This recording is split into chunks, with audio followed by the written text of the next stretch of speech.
membuat permen jahe, jahe-jahenya harus dicuci dengan air mengalir dulu supaya bersih dari sisa-sisa tanah yang masih menempel. Sambil dicuci, jahe juga mesti dicek lagi satu-satu. Jangan sampai kecampur sama rimpang lainnya, kayak lempuyang, kunyit, atau temulawak. Bentuknya kan mirip-mirip tuh. Cek juga kualitasnya, pisahkan jahe yang kondisinya sudah busuk atau bolong-bolong. Setelah itu, bilas dan pastikan semua jahe benar-benar bersih. Lanjut ke mesin cacah. Mesin ini mampu mencacah 20 kg jahe hanya dalam waktu 15 menit loh. Cepat kan? Nah, biar makin halus, jahe juga harus digiling nih untuk mendapatkan air sarinya.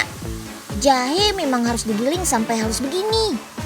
Nah, untuk membuat permen jahe, tinggal mencampurkan sari jahe ini dengan gula yang dipanaskan hingga di atas 100 derajat Celcius. Pemanasan ini menghasilkan air sari jahe yang rasanya pedas-pedas manis gitu. Mantap deh. Aduk terus adonan supaya gulanya nggak mengendap. Setelah itu, panaskan lagi dengan suhu tertentu sampai mengental dan teksturnya mirip karamel. Sip, sekarang waktunya dicetak. Dalam sekali produksi, mesin ini bisa mencetak hingga 300.000 butir permen loh. Proses pendinginan diperlukan untuk membentuk tekstur permen jadi lebih padat dan mengeras. Karena yang dibuat ini memang permen jahe jenis hard candy, bukan permen jahe lunak atau soft candy. Terakhir, tinggal dikemas deh. Permen jahe ini merupakan jajanan legendaris dari Indonesia. Bahkan di tahun 1700-an, masyarakat Eropa sudah mulai mendatangkan permen jahe dari Indonesia dalam jumlah besar melalui perusahaan-perusahaan Belanda. Dulu sih bentuk dan kemasannya bukan seperti ini, lebih jadul. Nah, ada lagi loh jajanan legend khas Indonesia yang hadir dalam kemasan baru. Siapa tahu bisa menjadi ide bisnis jajanan nih. Si Unyil, yuk kita kemon. Ini dia jajanan wedang ronde masa kini.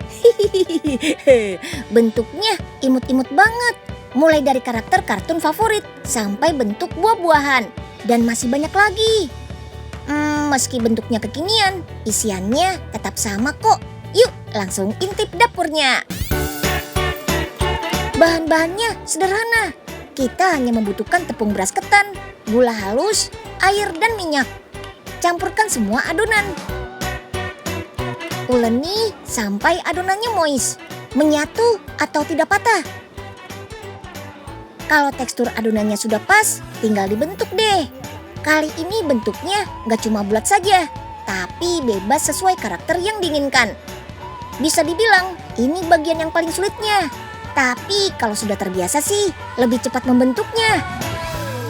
Selain yang polos, kita juga bisa memberi isian ronde dengan campuran remahan kacang dan gula.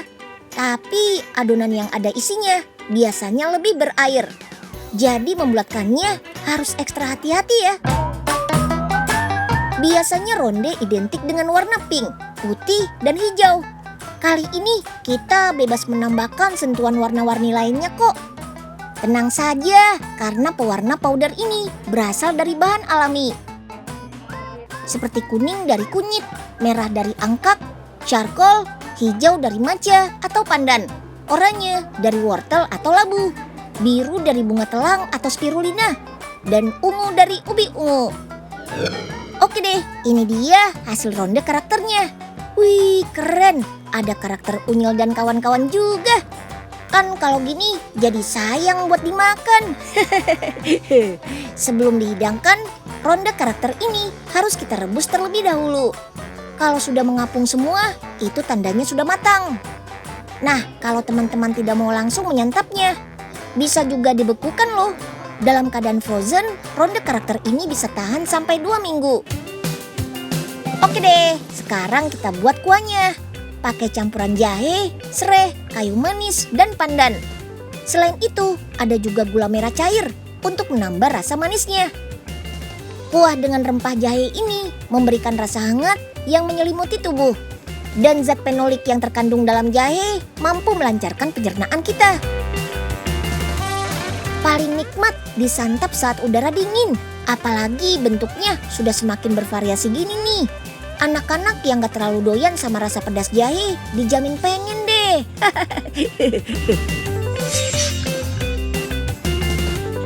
Gak cuma bentuknya, sekarang ada juga jajanan legend yang dikemas instan loh. Yap, tinggal seduh seperti makan mie instan. Ini dia kolak instan. Jadi kalau pengen jajan kolak, gak harus nunggu bulan puasa atau harus masak dari awal dulu. Sekarang kolaknya sudah bisa diseduh di mana saja dan kapan saja. Rumah produksinya ada di Bandung nih. Intip proses pembuatannya yuk, come on. Kolak instan ini tetap memakai pisang dan ubi sebagai bahan utamanya. Tapi yang ini pengolahannya beda. Supaya tetap tahan lama, ubi dan pisangnya kita buat kering dulu. Keringkan pisang dan ubi dengan oven bersuhu 95 sampai 150 derajat Celcius. Jenis pisang yang dipakai adalah pisang nangka, supaya ada rasa asamnya sedikit. Kalau ubi yang dipakai adalah ubi oranye. Dari sinilah rasa manisnya akan terasa. Setelah 45 menit, ubi dan pisangnya sudah kering nih. Yuk, kita kemas. Gak cuma bintang utamanya saja, tapi juga ada bumbu pelengkapnya. Kuahnya tetap sama dengan kolak pada umumnya. Tapi untuk kolak instan, kita pakai yang bubuk ya. Timbang bubuk santan 10 gram dan gula aren 23 gram. Jangan lupa bintang utamanya. Ubi dan pisang keringnya ditimbang dulu ya. Karena penyajiannya yang unik, kolak instan ini banyak peminatnya. Dalam sekali pembuatan, kolak instan ini bisa dibuat sebanyak 100 sampai 150 cup. Cara penyajiannya juga gampang banget. Tinggal tuangkan pisang dan ubinya. Lalu masukkan bubuk gula aren dan bubuk santan ke dalam cupnya. Tuang air hangat secukupnya. Tunggu sekitar 3 sampai 5 menit. Ubi dan pisangnya sudah agak lunak. Baru deh siap disantap. Gak perlu menunggu bulan puasa tiba. Kolak instan bisa dinikmati kapan saja. Nah, selain kolak instan, rumah produksi ini juga membuat pasta instan. Instan cara penyajiannya, instan juga cara pembuatannya. Nih, pasta yang dipakai adalah makaroni. Makaroninya kita goreng terlebih dahulu ya, sekitar 5 menit saja.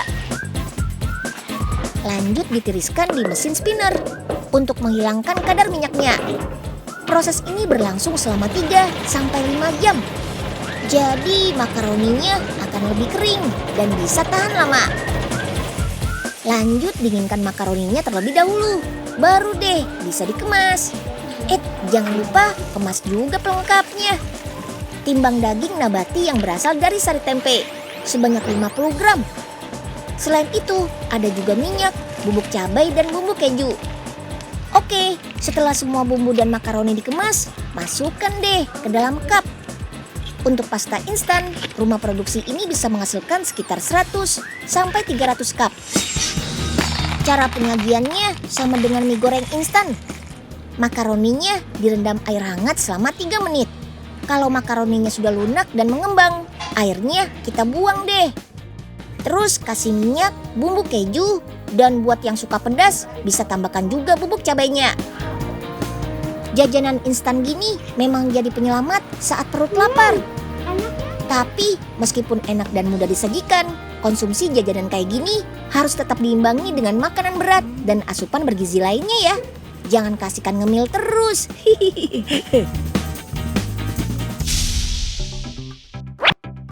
1, 2, 1, 2, 1, 2.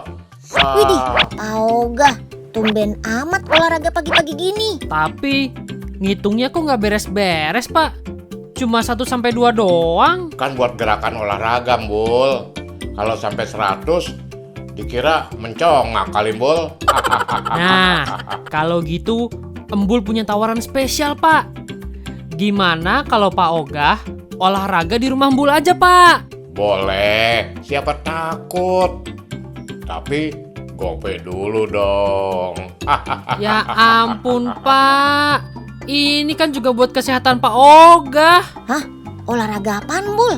Memangnya Embul punya alat olahraga? Kalau ini sih dijamin deh Lebih keren dari alat olahraga lainnya, Nyil. Udah, ikutin Bul aja. Gimana Pak Ogah? Olahraganya asik kan? Tahu olahraganya gini, mending Pak Ogah lari dari kenyataan aja deh. Maksudnya lari keliling komplek. Wah, Pak Ogah sampai keringetan gitu. Kasihan loh, Bul. Loh, malah bagus dong, Nyil. Tangan Pak Ogah jadi gerak terus. Siapa tahu berotot. Ayo gerak terus Pak Ogah. Jangan berhenti, Pak. Yuk, kita kemon. Lelehan keju yang makin panjang begitu ditarik merupakan salah satu pesona jajanan kondok. Apalagi kalau lelehan kejunya warna-warni gini. Nagih. Nih, bahan-bahan pembuat adonannya. Campurkan tepung terigu, gula, tepung tapioka, susu bubuk, garam, dan vanili. Masukkan air hangat, lalu uleni sampai kalis. Sekarang kasih campuran butter cair dan pengemulsi kue ya, supaya adonannya menyatu. Aduk lagi sampai kekentalannya pas. Sip deh, setelah didiamkan selama 10 menit, celupkan mozzarella rainbow yang sudah ditusuk dengan stik ke adonan. Sampai mozzarellanya tertutup ya, lalu baluri tepung panir. Karena dijual dalam bentuk frozen, kondok mozzarellanya langsung kita kemas nih. Satu kemasan ada 6 kondok. Terus divakum supaya tidak ada kontaminasi udara. Lanjut simpan dalam freezer minus 5 derajat. Saat ingin dinikmati, kondoknya tinggal kita goreng deh nih. Jajanan ini berasal dari Amerika Serikat. Dalam resep aslinya, kondok pakai isian sosis. Nah, kondok berisi mozzarella ini adalah ciri khas jajanan Korea Selatan.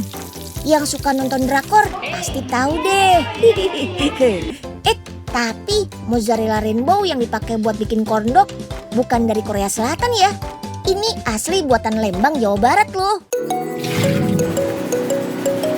Sebelumnya, susu yang menjadi bahan baku pembuatan mozzarella harus diuji kualitasnya. Mulai dari kandungan asam dan lemaknya. Biasanya susu yang kualitasnya bagus memiliki kandungan fat 3-4%. Nah, susu dengan kualitas baiklah yang kita bawa ke tempat produksi mozzarellanya. Tuangkan susu ke dalam drum besar berkapasitas 400 liter. Panaskan dengan suhu 30 derajat Celcius. Baru deh masukkan rennet yang berfungsi untuk menggumpalkan. Aduk-aduk sampai merata.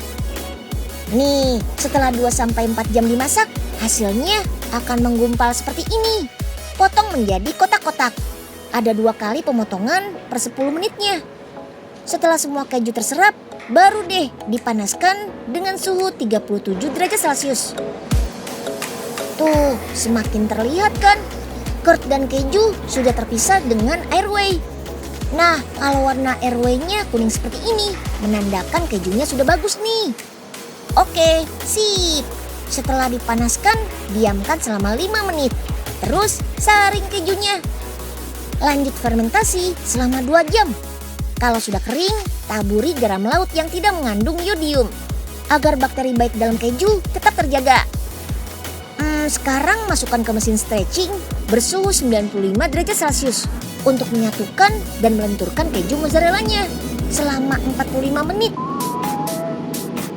Tapi untuk pewarnaan dilakukan pemanasan dengan cara manual ya. Semua bahan pewarna ini berasal dari bahan alami.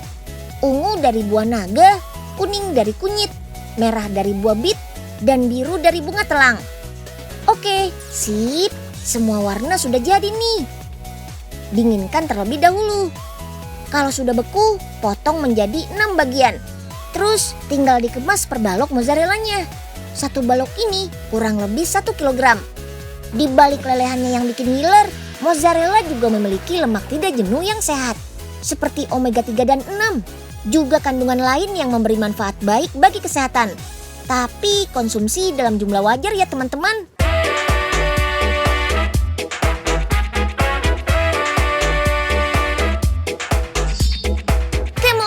Jajanan warna-warni ini siap untuk di-steam. Satu lagi nih, jajanan warna-warni kesukaan Unyil, Bapau Mawar. Steam pada suhu 35 derajat Celcius. Lamanya 2 jam. Proses ini nih yang bikin bapau lembut dan mengembang. Masih belum selesai ya. Kukus bapau yang sudah selesai steam, biar lebih matang selama 10 menit saja. Untuk membuat bapau cantik dengan isian kacang merah gini, pertama bikin pasta kacang merahnya dulu ya. Kacang yang sudah dipresto selama 2 jam di blender sampai halus. Setelah itu dimasak selama 1 jam, sampai adonannya nggak lengket lagi. Pasta kacang merah ini kaya akan serat yang bagus buat pencernaan loh. Oke, sip. Isian bapaunya sudah selesai dibuat nih. Sekarang waktunya bikin adonan. Campurkan gula, tepung terigu, pengembang, mentega, dan air. Aduk-aduk sampai rata dan kalis. Itu loh, sampai adonannya sudah nggak lengket dan nggak bakal putus kalau ditarik. Terakhir, tinggal tambahin pewarna makanan. Tiap warna akan jadi penanda isian bapaunya. Kali ini kita buat yang pink dengan isian kacang merah sama oranye. Lanjut, sekarang waktunya mencetak rosepau. Bagi adonan bentuk bulat, pipihkan. Terus belah-belah bagian pinggirnya untuk membuat kelopak bunganya. Buatnya sekitar 6 kelopak ya. Sekarang yuk kita mulai taruh isian bapau sesuai warnanya. Ada keju daging asap, kacang merah, kacang tanah, kacang hijau, dan masih banyak lagi. Baru deh kita lipat kelopak ke arah dalam untuk menutupi isian bapaunya. Wih, jadinya cantik ya, mirip bunga mawar beneran. Bapau mawar ini beda loh sama bapau biasa. Bapau biasanya awet 2 hari di suhu ruang. Tapi yang ini, walau sudah 2 hari, bapaunya masih lembut banget. Kayak gini nih. Terus isiannya ada banyak, sampai 10 macam. Wih, keren ya. Jajanan legend dikemas dengan bentuk dan varian rasa baru. Bisa banget nih dijadikan peluang bisnis. Mantap!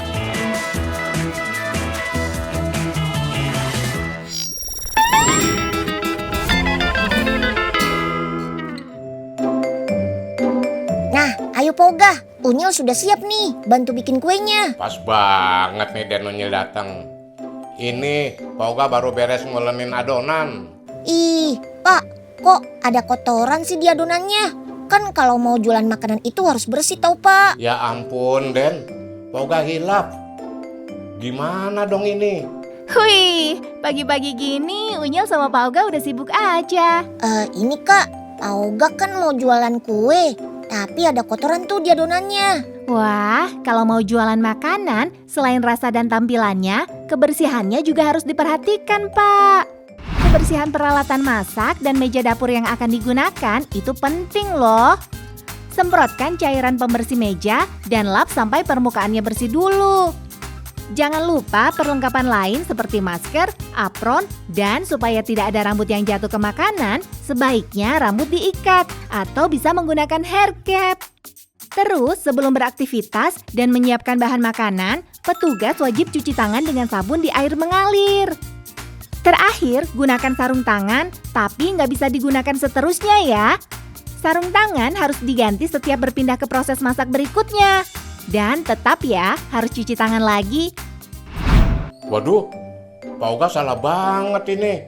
Nah, kalau gitu bantuin Pak Oga bikin adonan yang baru ya. Tapi sebelumnya kita cuci tangan dulu. Ayo, dengan senang hati Pak. Kalau kita jaga kebersihan, jadi aman kan buat pembelinya? Kita pun jadi bahagia. Yuk kita kemon. Jadi jajanan yang mana nih favoritnya teman-teman di rumah? Yang hangat, manis, atau yang asin? Semuanya juga boleh kok, asal dinikmati sewajarnya ya. Semoga episode ini bisa menjadi inspirasi juga nih buat penonton setia si Unyil yang lagi mau bikin usaha jajanan. Unyil doain deh biar bisa jadi juragan jajanan. Sampai jumpa besok. Dadah!